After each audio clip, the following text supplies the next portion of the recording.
I work at a gas station in rural Pennsylvania. It's a boring job, but it's pretty easy and it pays all right. A few weeks ago, this new guy started. I'll call him Jeremy. Jeremy is weird. He's about 25 or 26 and he hardly speaks, but he's got the creepiest laugh I've ever heard. My boss and I have both noticed this, but it's never been a problem, so there's not much we can do about it. Customers have never complained about him and he's always done his job fairly well. Up until a few weeks ago, anyway, that's when things started going missing. Employee theft can be a problem at any business that sells consumer goods, and there's only one person working at a time at this gas station. It's a pretty small place. About 2 weeks ago, my boss started noticing that we were short on motor oil. At first, it was a few containers at a time, then entire shelves and boxes from the back room. Pretty soon, entire shipments would be gone the day after we got them, and it would always be right after Jeremy's shifts. My boss has checked the security camera tapes from every single night he worked, but he could never catch him in the act. Jeremy would lock up at closing, then the motor oil would be gone the next day. My boss usually takes the tapes home with him to try and catch Jeremy stealing, but his daughter had a softball game last night, so he asked me to watch the tape for him. He offered to pay me overtime under the table, so obviously I took that offer. There are 3 cameras, so he gave me 3 different tapes to check. I figured it would be a long night, but I'm trying to save up for vacation, so I really needed the money. I took the tapes home, popped them in an old VCR and sat back. 2 days ago, the last time he worked, Jeremy started at 4 p.m. Everything seemed pretty normal at first. He counted up his drawer, switched off with the girl who was working before him, and waited for a customer. The first person who came in was Mrs. Templeton. The timestamp on the video read 4:03, a regular. She picked up her cigarettes and a newspaper and paid with a 20. Nothing unusual there. The next customer was some local guy named Ron. He drives a motorcycle, usually comes in every few days. He filled up his tank, got a bag of beef jerky, paid with his credit card, and then left. Next was some guy with a cowboy hat. I'd never seen him before, but we get plenty of strangers passing through, just like at any gas station. He got $40 worth of diesel fuel, paid with a $100 bill, and went on his way. I sat back and sighed. The only thing more boring than doing this job is watching someone else do it. My boss's offer was enough to keep me watching though, so I left the tape on. Everything seemed pretty normal. I had a feeling that if Jeremy was stealing motor oil, he knew we were suspicious of him by now. I didn't expect him to be dumb enough to let us catch him on camera. Things stayed boring and routine until about 5 o'clock. At 5:03, Mrs. Templeton came back in. She must have forgotten something. But she didn't. She bought the same pack of cigarettes as before and the same newspaper. She paid with another 20. That's odd, I thought, but then again, she's a little absent-minded. I thought Jeremy should have told her she already got her smokes, but it's not against the rules to sell somebody the same thing twice. That's when Ron came in again. He bought another tank of gas for his motorcycle again. I later checked the outdoor camera because I thought maybe he had another car he wanted to fill up and the same pack of beef jerky. He paid with his credit card again. No big deal, I figured this was just a weird coincidence. Mrs. Templeton is forgetful and Ron probably owns more than one Harley. That's when the guy in the cowboy hat came back in. I felt a chill run down my spine. Don't get diesel, don't get diesel, I found myself whispering to my empty living room, but he did. He got $40 worth of diesel fuel and paid with another $100 bill. Every move he made was identical to his first visit, right down to the way he scratched his nose before he walked out. Either this guy is rich, owns a lot of trucks, and just moved into town, or something really bizarre was happening. I kept watching. Every customer for the next hour was the same as before. Every single one. I was seriously freaked out, and then at 6:03, Mrs. Templeton walked back in. She bought her cigarettes and newspaper again and paid with a 20 again. I thought I was going to lose it. I only watched another half hour before I started fast-forwarding through the rest. It was all the same. Every customer would come in at the exact same times, exactly 1 hour apart. Now I know what you're thinking. That sneaky motherfucker Jeremy had messed with the tapes. He had run a loop of his first hour of business over and over. That wasn't the case. There are windows around the cash register area that the camera covers, and I watched the sunlight fade as time ran on. Jeremy's routine didn't loop over. He swept, mopped, restocked, and did all his duties exactly how you would expect. But the same customers kept coming in. I was panicking at this point. Something was seriously wrong with what I was seeing, and I had no explanation for it. I skipped ahead to when he locked up and walked out to his car. He hadn't stolen anything, but I kept watching just to make sure. I fast-forwarded one last time to about midnight. At exactly 12:03, out of nowhere, Jeremy's face pops up on camera. I don't mean he moved his head into view, I mean that one second the store was empty, the next second his face was all I could see. He wasn't looking at the camera, he was looking at me, I was sure of it. I screamed and fumbled for the remote. By the time I grabbed it, he was gone just as soon as he had left. One frame he was there, the next he wasn't. My hands were shaking like crazy, but I popped in another tape. The other indoor camera shows the back area by the cash register, and I would be able to see how he got up to put his face in the camera like that. I skipped ahead to 12:03, but there was nothing. I would have been able to see him standing on a chair or something on this tape, but he wasn't there. I didn't see him enter the store at all after he left. It's like he wasn't really there. He doesn't know the security code, and no alarms were triggered that night after he locked up.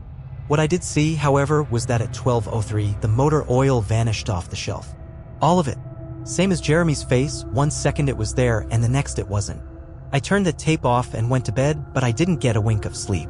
My body is exhausted right now, but my mind is racing. That tape was undoubtedly the creepiest, most disturbing thing I've ever seen in my life. I work in a few hours. My boss asked me to bring the tapes back in and let him know what I found, but really, what the hell am I going to say? Jeremy works the night shift tonight, directly after me, and the plan is for my boss to come in just before I leave and confront him with me, as I'm supposed to be the one who caught him stealing. I have no idea what I'm going to do. I suppose I'll have to show my boss the tapes, but I don't want to watch them with him. I never want to see something like that again. I can't get the image of Jeremy just smiling directly into the camera out of my mind. It was the creepiest look I've ever seen on another human being's face. Anyway, I'm gonna try again to get some last-minute sleep before I have to go in and deal with this. I'll let you guys know what happens. Update 2:49 p.m. Updating from my phone. Apologies in advance for errors. My boss just finished watching the last of the tapes. I told him what to expect, but you really can't prepare someone for something like that. He's scared shitless, I still am too, and Jeremy is due to come in at 4. We've got a little over an hour to get our shit together, but neither one of us knows what to say to him. Is he just a fucked up guy who likes to steal motor oil and scare the shit out of people? Or is he something else?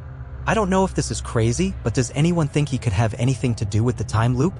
My boss said he never noticed anything like that in the other tapes, but the way he popped up in this one made me think he knew I would be watching. It's like he wanted me to see what he could do. Like he was showing off or something. The way he smiled into the camera was like a little kid showing you a sandcastle they just built or something. I don't know, I probably sound crazy.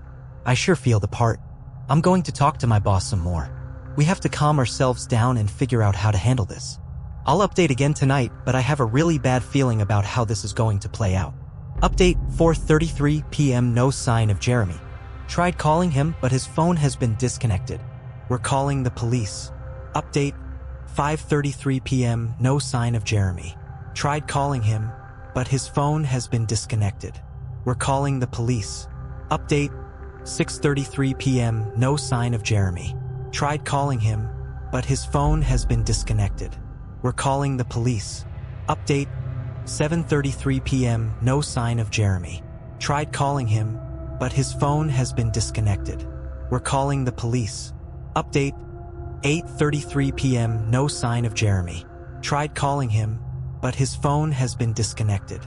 We're calling the police. Update 10:58 p.m. Holy shit. Holy shit, holy shit, holy shit.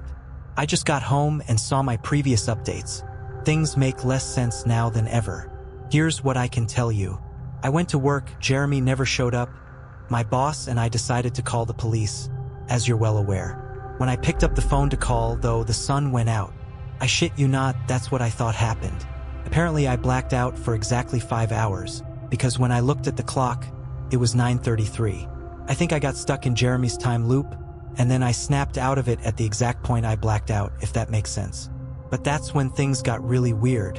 My boss was right next to me when I blacked out, ready to corroborate my story to the cops. When I came to, the phone was in my hand, but it was dead, not even a dial tone. My boss was still right there, but he wasn't moving. He was standing up, but frozen. I looked at the clock again, and it wasn't moving. The second hand was stuck on the 12. It was 9:33 exactly. The clock on the register, computer screen, wasn't moving either. My phone was frozen. There was even a customer at the register, waiting for my boss to get him cigarettes. I'm betting that would have been his 5th pack of the day. I got the fuck out of there. Didn't lock up, didn't turn the lights out, and sorry guys, I didn't grab the security tapes to upload on the internet. Believe me, that was the last thing on my mind. The gas station is on a major highway, and cars were parked all along it, except they weren't parked, they were frozen. The people inside were sitting still as wax statues. I got in my car and prayed that it would start. Thankfully, it did. About halfway home, time started up again. The static from the radio turned into music like it's supposed to be, and from what I could tell by listening to the host talk in between songs, no one noticed the time freeze or whatever it was. I was the only one. Well, I'm sure Jeremy noticed as well. I still have no clue where he is or what he's doing. I'm hiding in my room and calling the police again in the morning. I don't know if I ever got through to them before, or if I did, whether they took me seriously. I'm scared for my life at this point. I'll update tomorrow if I can. Final update, 10:33 a.m. I finally fell asleep last night around 4. I have no idea how I did it. I guess exhaustion finally got the best of me. This morning, I woke up to my phone ringing. It was my boss. He'd been calling me since about 6. He woke up when time turned back on last night and immediately called the cops. They came by to see what was wrong, and he told them everything. The police around here are all small-time guys. They were more concerned with the missing motor oil than anything, but my boss figured he would take it, as long as he had their attention. They decided to go looking for Jeremy. We keep all our employees' applications on file, and since Jeremy just started working here, his was easy to find. They checked the address on it and headed over to his house. You're not gonna believe what they found. The address Jeremy listed on his application was an empty lot. Or at least now it is. There used to be a house there, but it burned down in 1993. Being a small town, almost everyone remembers that fire. A family of 4 used to live there way back when. Rumor has it that they had an estranged son who they never really talked about, but I can't say for sure if that's true. What I can say is true is that after an insurance investigation, the fire was ruled an arson. The entire house was soaked in oil and torched with a Molotov cocktail. The entire family was sleeping when it happened. None of them survived. They never caught the guy who did it. Rumor has it that when they tried to contact the estranged son, no one could find him. Anyway, my boss called and told me this, and I freaked out. Then he asked me to come to the gas station. "What are you, crazy?" I said, but he assured me that the cops were there with him. Then he dropped a bomb. The FBI were also in town and they were going to talk to me one way or another, so I might as well come in. It was about 7:15 and I wanted to go back to bed, but I figured I wouldn't be able to sleep much more anyway, so I went down. 4 men in suits greeted me and told me to have a seat. We went over everything 2 or 3 times until they got all the details down. I told them about Jeremy, the security tape last night at work. Everything. Finally, after I finished, one of the agents said, "Oh Christ, we've got another one on our hands." Then they made me sign a bunch of papers saying I wouldn't tell anyone about what happened, so I can't say much more. I might be breaking the law just by posting this. So now I'm home. I'm not sure what to do with myself. That agent's words when I told him the story are going to haunt me for the rest of my life. Anyway, I've got to go. I have some errands to run today, and then I have to go into work to pick up some tapes. My boss, and I think this new guy Jeremy, he's a complete creep, is stealing motor oil, and I have to watch the security footage to see if I can catch him doing it. I have better things to do, but my boss is paying me overtime under the table, and I'm trying to save up for vacation so I could really use the money. It should be pretty simple. The oil always goes missing right after his shifts. I figure I'll just watch the tapes, catch him in the act, and that will be that.